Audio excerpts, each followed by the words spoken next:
ನಮಸ್ಕಾರ ವೀಕ್ಷಕರೇ. ಸೊ ಅದೇ ಥರ ನೀವು ಭಗವತಿ ತಾಯಿದು ಒಂದು ಸಾಧನೆ ಬಗ್ಗೆ ಲಾಸ್ಟ್ ಎಪಿಸೋಡಲ್ಲಿ ತಿಳಿಸಿದ್ದೀರಾ. ಹೌದು. ಸೊ ಈಗ ಕರ್ಣ ಯಕ್ಷಿಣಿ ಅವರಿಲ್ಲ ಅಂದರೆ ನಮಗೆ ವಿಚಾರನೇ ಗೊತ್ತಾಗಲ್ಲ. ಸೊ ಅವ್ರು ಬೇಕೇ ಬೇಕು, ಯಾಕಂದರೆ ಸಮಸ್ಯೆನ ತಿಳಿಸೋದೇ ಅವರು ನಮಗೆ. ಆ್ಯಕ್ಚುಲಿ ಇವತ್ತು ನನ್ನ ಹತ್ರ ಸಿದ್ಧಿಯಾಗಿರೋ ಒಂದು ಬಿಲ್ವಕಾಯಿನಲ್ಲಿ ಕಣ್ಣುಗಳು ಕ್ರಿಯೇಟ್ ಆಗಿ, ಮೂಗು ಕ್ರಿಯೇಟ್ ಆಗಿ, ಬಾಯಿ ಕ್ರಿಯೇಟ್ ಆಗಿರೋದು ಇತ್ತು. ಅದೇ ಕ್ರಿಯೇಟ್ ಆಗಿರೋದು ಇತ್ತು. ಆದರೆ ಅದನ್ನ ಹೊರಗಡೆ ಎಲ್ಲೂ ಟ್ರಾವೆಲಿಂಗ್ ತಗೊಳ್ಬೋದು. ಫೋಟೋ ತೋರಿಸ್ಬೋದು ಅದ್ರದ್ದು? ನಾನು ಇವತ್ತು ಅಂದ್ಕೊಂಡೆ ಫೋಟೋನಾರು ತಗೊಳ್ಳೋಣ ಅಂತ. ಅಂದರೆ ಫೋಟೋ ನಾನು ವಾಟ್ಸಪ್ ಖಂಡಿತ ಕಳಿಸ್ತೀನಿ. ಅದು ಹೇಗೆ ಅಂದರೆ, ನೀವೊಂದು ಸಿದ್ಧಿ ಮಾಡ್ತಾ ಪೂಜೆ ಮಾಡ್ತಾ ಇದ್ದಂಗೆ ನೀವು ಅದ್ರ ಗೊತ್ತಾಗುತ್ತೆ, ಫೋಟೋ ನೋಡ್ರೆ ಗೊತ್ತಾಗುತ್ತೆ ಯಾವುದು ಕ್ರಿಯೇಟೆಡ್ ಅಲ್ಲ, ಇದು ಅಲ್ಲ, ಅದನ್ನ ಇದು ಸೃಷ್ಟಿ ಮಾಡಿರೋದಲ್ಲ, ಅಲ್ಲ ನ್ಯಾಚುರಲ್ ಆಗಿ ಎರಡು ಕಣ್ಣುಗಳು ಕರೆಕ್ಟಾಗಿ ಮಿಕ್ಕಿರೋದೆಲ್ಲ ಬ್ಲ್ಯಾಕ್ ಆಗಿ, ಇಲ್ಲಿ ಮೂಗು ಮಾತ್ರ ಇಷ್ಟಕ್ಕೆ ಗ್ರೀನ್ ಆಗಿ ಹಂಗೆ ಇದೆ, ಅಲ್ಲಿ ಇದಾಗಿಲ್ಲ. ಬಿಲ್ವ ಕಾಯಿ, ದೊಡ್ಡ ಕಾಯಿ, ಅದೆಲ್ಲ ಮಿಕ್ಕಿರೋದೆಲ್ಲ ತುಂಬ ದಿನಗಳಾದಾಗ ಬ್ಲ್ಯಾಕ್ ಆಗಿಬಿಡುತ್ತೆ. ಆದರೆ ಏನು ಇದು ಕ್ರಿಯೇಟ್ ಆಗಿದೆ, ಇಲ್ಲಿ ಮೂಗು ಮಾತ್ರ ಹಂಗೆ ಹಸುರಾಗಿ ಹಾಗೇ ಇದೆ. ಎಷ್ಟೋ ಅದು ಹೆಚ್ಚು ಕಮ್ಮಿ ತುಂಬ ಟೈಮ್ ಆಗಿರೋದು, ಅದು ಇನ್ನೂ ಹಸುರು ಹಾಗೇ ಇದೆ. ಆಮೇಲೆ ಬಾಯಿ ಕ್ರಿಯೇಟ್ ಆಗಿದೆ ಅಂದರೆ ಅದ್ರ ತೊಟ್ಟು ಬರುತ್ತೆ ನೋಡಿ, ಮರ ಕಾಯ್ದು. ಹೌದು. ಆ ತೊಟ್ಟು ಕಿತ್ತಿರೋ ಜಾಗದಲ್ಲಿ ಅದು ನೀಟಾಗಿ ಬಾಯಿ ಥರ ಇಷ್ಟ ಆಗಲ್ಲ, ನೀಟಾಗಿ ಆಗಿದೆ, ಅಗಲ ಆಗಿ ಹಂಗೆ ನೀಟಾಗಿದೆ. ಎರಡು ಕಣ್ಣು, ಮೂಗು, ಬಾಯಿ. ಓಕೆ. ಸೊ ಅದು ಪವರ್, ಅದು ಆಕಾರ ಸಿಕ್ಕಿದೆ. ಆಕಾರ ಸಿಕ್ಕಿದೆ. ಅದೇ ಆ ಇದರಿಂದನೇ ಪಕ್ಕದಲ್ಲಿ ಶಿವಲಿಂಗ ಇಟ್ಟರೆ ನೀವು ನೀರು ತುಂಬಿಡಿ, ಒಂದು ವಾರದಲ್ಲಿ ನೀರು ಖಾಲಿ ಆಗುತ್ತೆ. ಶಿವಲಿಂಗದಲ್ಲಿ ಒಂದು ತಟ್ಟೆ ಬಟ್ಲಲ್ಲಿ, ಈ ಥರ ಬಟ್ಲು, ದೊಡ್ಡ ಬಟ್ಲು, ಬಟ್ಲಲ್ಲಿ ನೀರು ತುಂಬಿ ಶಿವಲಿಂಗನ ಇಟ್ಟರೆ ಒಂದು ವಾರದಲ್ಲಿ ನೀರು ಖಾಲಿಯಾಗಿರುತ್ತೆ. ಓಕೆ. ಚಮತ್ಕಾರ ನಡೀತಾ ಇದೆ. ಒಂದು ವಾರದಲ್ಲಿ ನೀರು, ಒಂದು ಗ್ಲಾಸ್ ನೀರು ತುಂಬಿಟ್ಟಿರಿ, ಫುಲ್ ಖಾಲಿಯಾಗಿರುತ್ತೆ. ಅಂದರೆ ನೀರೆಲ್ಲಿಗೆ ಹೋಗ್ಬೇಕಂಗಾದ್ರೆ? ಅಲ್ಲ, ಅಲ್ಲಿ ಏನೋ ಸೇವನೆ ಆಯ್ತಲ್ಲ.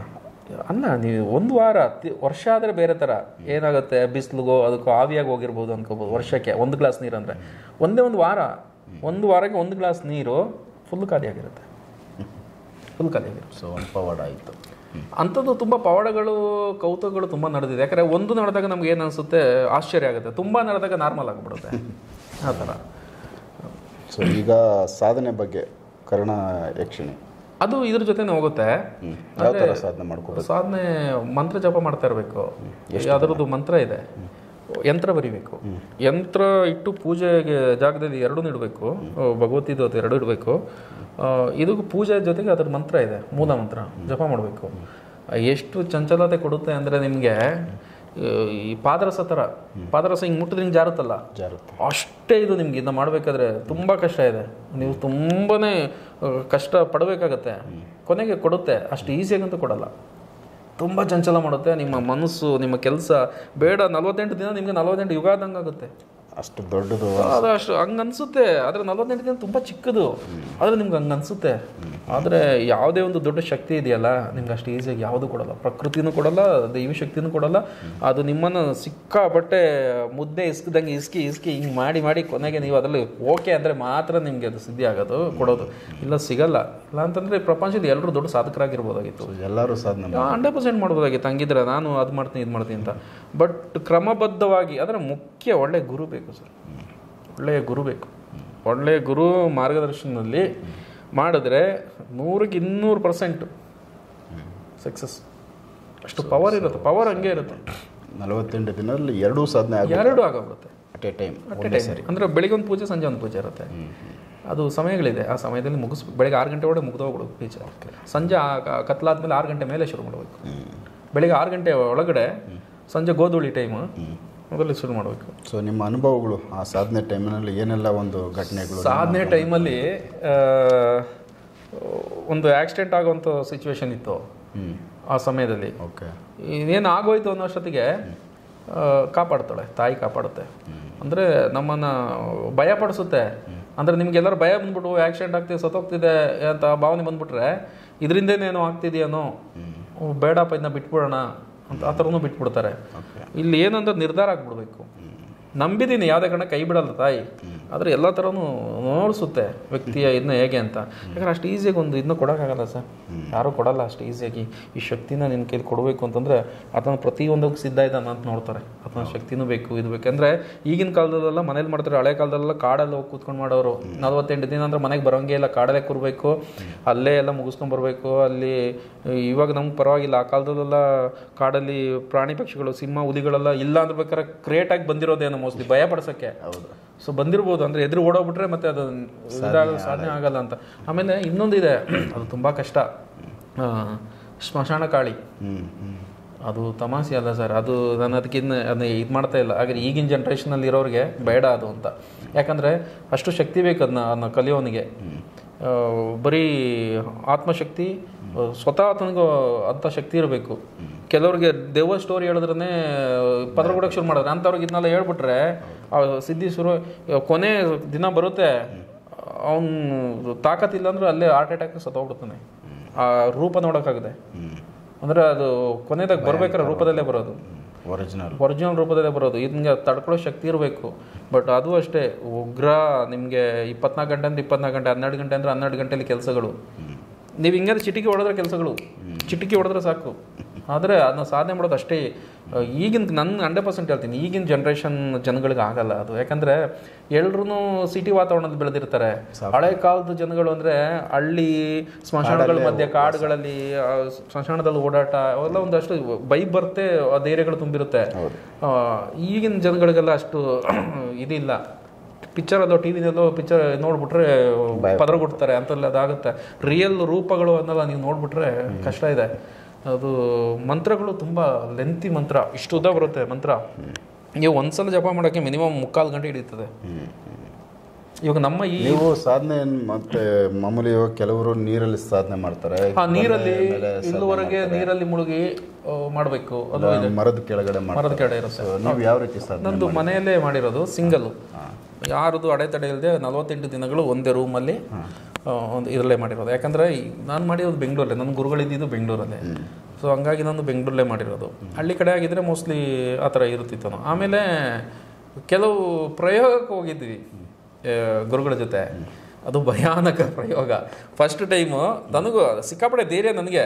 ನಾನು ಹಳ್ಳಿಯಲ್ಲೇ ಬೆಳೆದವನು, ಫಾರೆಸ್ಟ್ ವಾತಾವರಣದಲ್ಲಿ ಬೆಳೆದವನು. ರಾತ್ರಿ ಎಲ್ಲ ಒಬ್ಬೊಬ್ಬರೇ ಸ್ಮಶಾನ ಮಧ್ಯ ರಾತ್ರಿ 12 ಗಂಟೆಗೆ ಚಿಕ್ಕ ವಯಸ್ಸಲ್ಲಿ ನಡ್ಕೊಂಡು ಹೋಗಿರೋ ಅಭ್ಯಾಸ ಇದೆ. ಆದರೆ ಒಂದ್ಸಲ ಕರ್ಕೊಂಡೋಗಿದ್ರು, ಅದು ದಿಗ್ಬಂಧನ ಹಾಕಿ ಮಧ್ಯೆಯಲ್ಲಿ ಕೂರಿಸಿ ನಾವು ಕೆಲವು ಆತ್ಮಗಳನ್ನ ಕರಿತೀವಿ ನಮ್ಮ ಕೆಲಸಗಳಿಗೆ, ಆಹ್ವಾನೆ ಅವ್ರನ್ನ ಹಿಡಿತದಲ್ಲಿ ಇಟ್ಕೊಳ್ಳೋಕ್ಕೆ. ಸೊ ಆ ಟೈಮಲ್ಲಿ ಮಂಡಳ ಹಾಕ್ಬಿಟ್ಟು ಇದು ಮಾಡಿದ್ರು. ಫಸ್ಟ್ ಟೈಮ್ ಅದು ಪ್ರಾಕ್ಟಿಕಲ್ಲು ಮಾಡ್ತಾಯಿದ್ರೆ, ಲೆಫ್ಟು ರೈಟು ಬರ್ತಾ ಇದ್ವು. ಇಲ್ಲಿ ಮಂತ್ರ ಜಪ ಮಾಡ್ತಾ ಇದ್ದೀವಿ, ಕಣ್ಣು ಹಿಂಗೆ ಹೋಗ್ತಿದೆ ಹಿಂದ್ಗಡೆಯಲ್ಲಿ ಮುಟ್ಬಿಡುತ್ತೋ, ಹಿಂದಿಂದ ಎಳ್ಬಿಡುತ್ತೋ ಅಂತ ನಮಗೆ ಭಯ ಕಾಣಿಸುತ್ತೆ, ಭಯ. ಆದರೆ ಇಲ್ಲಿ ಸುತ್ತಲೂ ಮಂಡಳ ಹಾಕಿರುತ್ತೆ, ಮಂಡಳ ಒಳಗಡೆ ಬರೋಕ್ಕಾಗಲ್ಲ. ಬಟ್ ಮೊದಲನೇ ಪಾಠ ಹೇಳಬೇಕು ಅಂದರೆ ಧೈರ್ಯ, ಒಬ್ಬ ಈ ವಿದ್ಯೆ ಮಾಡೋನಿಗೆ ಧೈರ್ಯ ಸಿಗೋದೇ ಅಲ್ಲಿ. ಅದನ್ನ ಪ್ರಾಕ್ಟಿಕಲಾಗಿ ನೀವು ನೋಡ್ಬಿಟ್ರೆ ನೆಕ್ಸ್ಟ್ ಏನೇ ಬರಲಿ ನೀವು ಯಾವುದಕ್ಕೂ ಭಯಪಡಲ್ಲ. ಇವಾಗ ಕೆಲವು ಕಡೆ ಹೋದಾಗ ಮನುಷ್ಯನ ಮೈಯಲ್ಲಿ ದೆವ್ವ ಬರುತ್ತೆ, ಅವಕ್ಕೆಲ್ಲ ನೀವು ಸೊಪ್ಪೆ ಹಾಕಲ್ಲ, ತಲೆನೇ ಕೆಡಿಸ್ಕೊಳ್ಳಲ್ಲ. ನೀವು ಅದೆಲ್ಲ ನೋಡಿಲ್ಲ ಅಂದರೆ ಅವನ್ನೆಲ್ಲ ಸ್ವಲ್ಪ ಉಗ್ರ ರೂಪ ತಾಳ್ಬಿಟ್ರೆ, ಆ ದೆವ್ವ ಬಂದಿರೋನು ನೀವು ಇದು ಬಿಟ್ಟು ಜಾಗ ಬಿಟ್ಟು ಓಡೋಗ್ಬಿಡ್ತೀರ. ಇವಾಗ ಕೆಲವ್ರು ಏನು ಮಾಡ್ತಾರೆ, ದೆವ್ವಗಳು ಬಂದಿರೋನು ನೀನು ಹಂಗೆ ಮಾಡ್ಬಿಡ್ತೀನಿ, ಹಿಂಗೆ ಮಾಡ್ಬಿಡ್ತೀನಿ, ರಕ್ತ ಕೊಡ್ಬಿಡ್ತೀನಿ ಅಂತ ಎಲ್ಲ ಮಾಡ್ತೇವೆ. ಅವಲ್ಲ, ನೀವು ಇದನ್ನೆಲ್ಲ ನೋಡ್ಬಿಟ್ರೆ ಅವನ್ನ ಬುಗುರಿ ಆಡಿಸ್ಬಿಡ್ತೀರ, ಅವನಿಗೆ ಗೊತ್ತಾಗ್ಬಿಡುತ್ತೆ ಇದು ಸರ್ವಸಾಮಾನ್ಯ ಅಲ್ಲ ಅಂತ. ಬೇರೆ ಬೇರೆ ಥರದಲ್ಲಿ ಬರುತ್ತೆ ಸರ್, ಬೇರೆ ಬೇರೆ ರೂಪದಲ್ಲಿ ಬರುತ್ತೆ. ಅದು ಎಲೆಗಳಿರ್ತಾವಲ್ಲ, ಆ ಸ್ಪೀಡ್ ನೋಡ್ಬಿಟ್ರೆ ನೀವು ಅಲ್ಲಿ ಜಕ್ ಅಂದ್ಬಿಡ್ಬೇಕು, ನೀವು ಸರ್ರ ಅಂತ ಬರುತ್ತೆ. ಕೆಲವು ನೇರವಾಗಿ ಬರುತ್ತೆ, ಜಲ್ ಜಲ್ ಜಲ್ ಜಲ್ ಅಂತ ಹಿಂಗೆ ಬರುತ್ತೆ ಎದುರಿಗೆ ಬರೋ ಸ್ಪೀಡ್. ಕೆಲವು ಗಾಳಿ ರೂಪದಲ್ಲಿ ಕಾಣಿಸುತ್ತೆ, ಕೆಲವು ವಿಕೃತ ರೂಪದಲ್ಲಿ ಕಾಣಿಸುತ್ತವೆ, ಬರೋದು ಬೇರೆ ಥರನೇ ಇರುತ್ತೆ. ಆದರೆ ಮಂಡಲದ ಒಳಗೆ ಬರೋಕ್ಕಾಗಲ್ಲ. ಓಕೆ. ಸೊ ಅಲ್ಲಿವರೆಗೂ ಬಂದು ಅಲ್ಲಿ ನಿಲ್ಲಿಸಿ ನಮ್ಮ ಗುರುಗಳು ಮಾತಾಡಿಸಿದ್ ಕೂಡ ನೋಡಿದ್ದೀನಿ. ಮಾತಾಡಿಸುತ್ತೆ. ಅದನ್ನ ಇಟ್ಕೊಂಡಾಗ ಇದು ತುಂಬ ದೊಡ್ಡ ಕೆಲಸಗಳಿಗೆ ಉಪಯೋಗ ಮಾಡ್ತಾರೆ. ದೊಡ್ಡದು ಅಂದರೆ ಇವಾಗ ಈ ಕೋರ್ಟ್ ಕೇಸ್ಗಳಲ್ಲಿ ಇರುತ್ತೆ ನೋಡಿ, ಕೋರ್ಟಲ್ಲಿ ಫೈಲ್ಗಳನ್ನ ಚೇಂಜ್ ಮಾಡಿಬಿಡುತ್ತೆ. ಹೌದಾ? ಫೈಲ್ಗಳು ಜಡ್ಜ್ಮೆಂಟ್ನೇ ಚೇಂಜ್ ಮಾಡಿಬಿಡುತ್ತೆ. ಸೊ ಈ ರೀತಿ ಅದೇ ನೀವು ಈ ದೊಡ್ಡ ರಾಜಕಾರಣಿಗಳೆಲ್ಲ ಇಂಥ ವಿದ್ಯೆಗಳು ಮಾಡೋರು ಇದ್ದಾರೆ. ಸೊ ಅದು ಒಳಗಡೆ ಕೆಲವು ವಿಷಯಗಳನ್ನೆಲ್ಲ ತಿಳ್ಕೊಬೋದು ಥರ ಮಾಡ್ತಾರೆ. ಬಟ್ ಅಷ್ಟು ಶಕ್ತಿಶಾಲಿಯಾದಂಥ ಇದಿರುತ್ತೆ. ಯಾಕಂದರೆ ಅವರು ಆತ್ಮ ಪ್ರಯೋಗ ಮಾಡೋದು, ಗಾಳಿಯಲ್ಲಿ ಹೋಗೋದು. ಸೊ ಹೋಗ್ತವೆ. ಇರ್ತವೆ. ನೀವು ಏನು ಕೆಲಸ ಬೇಕಾದ್ರೂ ಮಾಡ್ಕೊಂಬರ್ತವೆ. ಇಂಥ ಕೆಲಸ ಮಾಡ್ಕೊಂಬರುತ್ತೆ. ಸೊ ಅವುಗಳಿಗೆ ಏನು ಆಹಾರ ಕೊಟ್ಟು ಏನು ಅವುಗಳಿಗೆ ಸಂತೃಪ್ತಿ ಪಡಿಸ್ಬೇಕಲ್ಲ. ಈ ಪೂಜೆ ಮಧ್ಯದಲ್ಲಿ ಬಲಿಗಳು ಕೊಡ್ತಾರಲ್ಲ, ಅವೇ ರಕ್ತ ಬಲಿ ಕೊಡುತ್ತಲ್ಲ, ಒಂದೊಂದಕ್ಕೆ ಒಂದೊಂದು ಬಲಿಗಳಿರ್ತವೆ, ಒಂದೊಂದು ಕೇಳ್ತವೆ ಅವು ಇಂಥದ್ದು ಬೇಕು ಅಂತ. ಆಸೆನೆಲ್ಲ ಇಟ್ಕೊಂಡ್ಬಿಡ್ತಾರೆ, ಹೊಸದಲ್ಲಿ ಇಟ್ಕೊಂಡ್ಬಿಡ್ತಾರೆ. ಅವು ಏನು ಕೇಳಿದ್ರು ಮಾಡುತ್ತೆ. ಅದೇ ನೀವು ನೋಡಿ ಕೆಲವು ಜನಗಳಿಗೆ ತುಂಬ ದೈವ ಪೂಜೆ ಮಾಡ್ತಾರೆ, ಎಲ್ಲನೂ ಮಾಡ್ತಾರೆ, ನನಗೇನೂ ಮಾಡೋಕ್ಕಾಗಲ್ಲ ಅಂದ್ಕೊತಾರೆ. ಆದರೆ ಕೆಲವು ಶಕ್ತಿಗಳು ಅವ್ರನ್ನ ಮಂಕ್ ಮಾಡುತ್ತೆ. ಕೆಲವ್ರು ಮಂಕ ಆಗ್ಬಿಡ್ತಾರೆ, ಚೆನ್ನಾಗಿದ್ದವ್ರೆ ಮಂಕ ಆಗ್ಬಿಡ್ತಾರೆ. ಕಾರ್ಯ ತುಂಬ ಆ್ಯಕ್ಟಿವ್ ಆಗಿದ್ದಂಥವ್ರು ಮಾಡೋಕ್ಕಾಗಲ್ಲ, ಎಷ್ಟೇ ಪ್ರಯತ್ನ ಪಟ್ಟರು ಮಾಡೋಕ್ಕಾಗಲ್ಲ. ಈಗ ಸುಮ್ಮನೆ ಹಿಂಗಿರ್ತಾರೆ, ಒಂದು ಕೆಲ್ಸಕ್ಕೆ ಹೋಗ್ಬೇಕಂತ ಹಿಂಗೆ ಮಾತಾಡ್ಕೊಂಡು ಹಂಗೆ ತೂಕಡಿಸ್ತಾ ಇರ್ತಾರೆ. ಇವು ಆಗ್ತಿಲ್ಲಪ್ಪ, ಒಂದು ಸ್ವಲ್ಪ ಹೊತ್ತು ಮಲ್ಕೊಂಡು ಆಮೇಲೆ ಎದ್ದೋಗ್ತೀನಿ ಅಂತ ಮಲ್ಕೊಳಕ್ಕೆ ಹೋಗ್ಬಿಡ್ತಾರೆ. ಒಳ್ಳೆ ಕೆಲ್ಸಕ್ಕೆ ಹೋಗೋಕ್ಕಾಗಲ್ಲ ಅಂದರೆ ಮಂಕ್ ಮಾಡಿಬಿಡುತ್ತೆ. ಸೊ ಆ ಕೆಲಸಗಳಾಗಲ್ಲ, ಆಗಲ್ಲ, ಕೆಲಸ ಆಗಲ್ಲ. ಆಮೇಲೆ ವಿದ್ಯೆನಲ್ಲಿ ಇದೆಲ್ಲ ಸ್ವಲ್ಪ ದೊಡ್ಡ ಇದು ಸಣ್ಣ ಪುಟ್ಟ. ಈಗ ವಿದ್ಯೆ ಕಲ್ತವ್ರಲ್ಲೂ ಹಿಂಗೆ ಗಿಡದ ಲೆಕ್ಕದಲ್ಲಿ ಸಣ್ಣ ಗಿಡ, ದೊಡ್ಡ ಗಿಡ, ದೊಡ್ಡ ಗಿಡ ಅಂತ ಇರ್ತಾರೆ. ಅಂತಾಗಿರುತ್ತೆ. ಆ ದೊಡ್ಡ ಗಿಡ ಇದೆಯಲ್ಲ, ಅದೇ ಹೇಳಿದ್ ನಾನು, ಅಂಥವ್ರ ಹತ್ರ ಇಂಥವು ಇದು ಇರ್ತವೆ. ಏನಿಲ್ಲ ಸರ್, ಇಂಥ ಕೆಲಸ ಆಗಲ್ಲ ಅಂತಿಲ್ಲ. ಏನು ಕೆಲಸ ಬೇಕಾದ್ರೂ ಮಾಡುತ್ತೆ. ಕೆಲವರು ಈ ವಶೀಕರಣ ಪ್ರಯೋಗ ಮಾಡ್ತಾರೆ. ನೀವು ಅಬ್ಸರ್ವ್ ಮಾಡಿರ್ಬೇಕು, ಅಲ್ಲಲ್ಲಿ ಇಲ್ಲಿ ಒಂದೊಂದು ಕೆಲವು ಕಡೆಗಳಲ್ಲಿ ಕೆಲವ್ರು ನೋಡಿದ್ರೆ ತುಂಬ ವಿಕಾರವಾಗಿರ್ತಾರೆ ನೋಡೋಕ್ಕೆ. ಅದೊಂದು ಹೆಂಡ್ತಿ ನೋಡೋದು ಒಳ್ಳೆ ಗೊಂಬೆ ಇದ್ದಂಗೆ ಇರುತ್ತೆ. ಇವನೆಲ್ಲಿ ಮರ ಹಿಂಗಿದ್ದಾನೆ, ಇಂಥ ಹುಡುಗಿನ ಮದುವೆ ಮಾಡ್ಕೊಂಬಿಟ್ಟಾನೆ ಅಂತ. ಕೆಲವು ಕಡೆ ಹೆಣ್ಣು ಕೇಳಕ್ಕೆ ಹೋಗ್ತಾರೆ, ಹೆಣ್ಣು ಕೊಡಲ್ಲ ಅಂತಾರೆ. ಇನ್ನೊಂದ್ಸಲ ಹೋಗ್ತಾರೆ ಹೆಣ್ಣು ಕೇಳಕ್ಕೆ, ಕೊಡಲ್ಲ ಅಂದವ್ರೆ ಕೂಡ ಓಕೆ ಮದುವೆ ಮಾಡ್ಕೊಡ್ತೀವಿ ಅಂತ ಹೇಳ್ತಾರೆ. ಪ್ರಯೋಗಗಳು ನಡೀತವೆ ಕೆಲವು. ಹೌದು, ಇವೆಲ್ಲ ಕೆಲವು ಕಡೆ ಪ್ರಯೋಗಗಳು ನಡೀತವೆ. ಸೊ ಅಂಥವೆಲ್ಲ ಈ ವಿದ್ಯೆಗಳಲ್ಲಿ ಇದೆ. ಅದನ್ನ ಯಾರ್ಯಾರು ತಿಳ್ಕೊಂಡಿರೋರು ದೊಡ್ಡ ಇದಕ್ಕೆ ಕೆಲಸಕ್ಕೆ ಬಳಸ್ಕೊಂತಾರೆ, ಕೆಲಸಗಳು ನಡೀತವೆ. ನೆಕ್ಸ್ಟ್ ನಾವು ಕುಂಡಲಿನಿ ಆಕ್ಟಿವೇಶನ್ ಅದ್ರ ಬಗ್ಗೆ ಮಾತಾಡೋಣ. ಖಂಡಿತ. ಸೊ ವೀಕ್ಷಕರೇ, ಇದೊಂದು ಭಗವತಿ ತಾಯಿ ಒಂದು ಆರಾಧನೆ, ಅವರ ಸಾಧನೆ. ಕರ್ಣ ಯಕ್ಷಿಣಿ ಅವ್ರದ್ದು ಒಂದು ಸಾಧನೆ. ಎರಡೂ ಇದ್ದಾಗ ಅಲ್ಲಿ ಸಮಸ್ಯೆಗಳು ಬಗೆಹರಿಸ್ಕೊಳ್ಳೋದು ಮತ್ತು ಅವ್ರಿಗಾಗಿದ್ದ ಕೆಲವೊಂದಷ್ಟು ಸಾಧನೆಗಳ ಸಮಯದಲ್ಲಿ ಆಗೋ ಅನುಭವಗಳು, ಪ್ರಯೋಗಗಳ ಟೈಮ್ನಲ್ಲಿ ಆಗಿದ್ದ ಅನುಭವಗಳು ಶೇರ್ ಮಾಡ್ಯವ್ರೆ. ಸೊ ನೆಕ್ಸ್ಟು ಕುಂಡಲಿನಿ ಆಕ್ಟಿವೇಶನ್. ಸೊ ಅದರದ್ದು ಒಂದು ಅನುಭವ ಅವರಲ್ಲಿ ಐತೆ. ಸೊ ನೆಕ್ಸ್ಟ್ ವಿಡಿಯೋದಲ್ಲಿ ಮಾತಾಡ್ತೀನಿ. ನಮಸ್ಕಾರ.